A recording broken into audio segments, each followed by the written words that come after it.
Hey guys, this is Mike Mahaffey, the old bastard BJJ guy, here for BJJ Mental Models.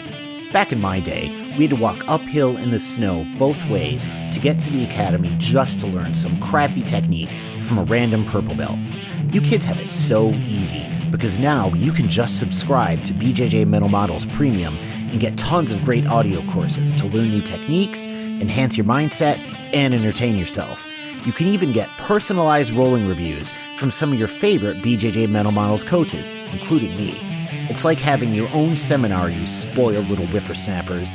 So what are you waiting for? Subscribe to BJJ Mental Models Premium right now, get off my lawn, and go train. Hey, welcome to BJJ Mental Models. I'm Steve Kwan. BJJ Mental Models is your guide to a conceptual and intelligent jiu-jitsu approach. We're coming off a series of mini episodes on the different types of arm and leg submissions you can do in Brazilian Jiu-Jitsu. And we've broken these down broadly by breaking mechanics into linear breaks, like arm bars and knee bars, rotational breaks, like kimuras and heel hooks, and slicers. Now, we've got these categories, and the question then becomes, do we have to do these one at a time, or can we combine them? And the good news is, of course, you can combine them. And what I want to talk about today is how doing so can make your submissions a bit better and stronger. The human body is really amazing in terms of a level of flexibility we have in our arms and legs. It's actually really hard to submit someone because you have to not just put braking pressure against part of their body, but you've got to hold them in position long enough to be able to do that without them escaping. Arms and legs have several major joints and several ways that you can twist your arm or leg to get out of submissions. So sometimes when we use one submission mechanic, we might actually give our opponent a little bit more leeway to escape than if we used two submission mechanics, or maybe even more. So I'll give you an example, something that was really a game changer for me. I, for the longest time, would attack my arm bars the way that I was always taught, which is I am on top of you, I go 90 degrees to the side, and then I sit down and I do the arm bar. And I pull the arm back in a straight line. And what I have come to realize over the years is that pulling the arm back in a straight line is not the most mechanically efficient way to do things. If I pull your arm in a straight line, yes, I can get a submission, but I have to overpower some major joints. I've got to overcome your bicep curl. That's not as easy to do as it sounds. Even though I've got a 2-on-1 hand advantage to you, it can still be challenging to overcome someone's bicep curl if they really don't want it to happen.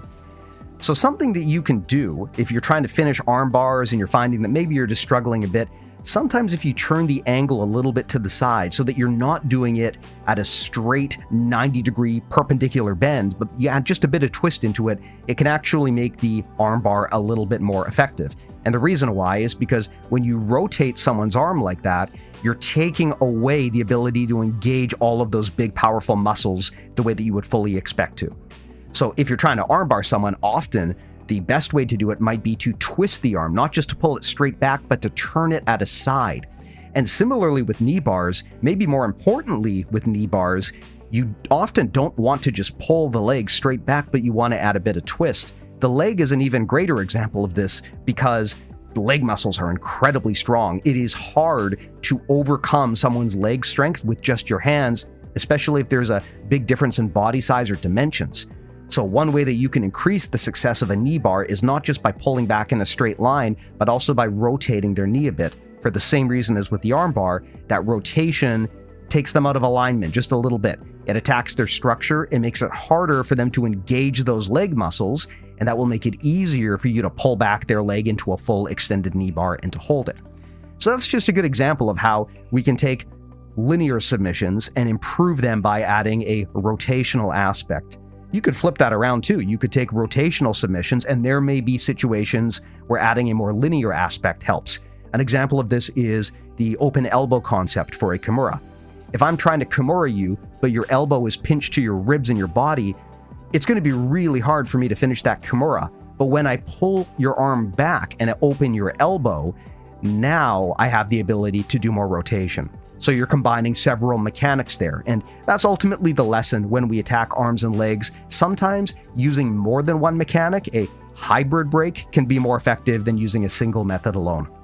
So the last few episodes have covered the different ways we can attack arms and legs. We talked about the 3-joint rule. We talked about linear breaks, rotational breaks, slicers, and now hybrid breaks. We've got some really fun stuff coming up on the mini episodes in the future, and I hope you give them a listen.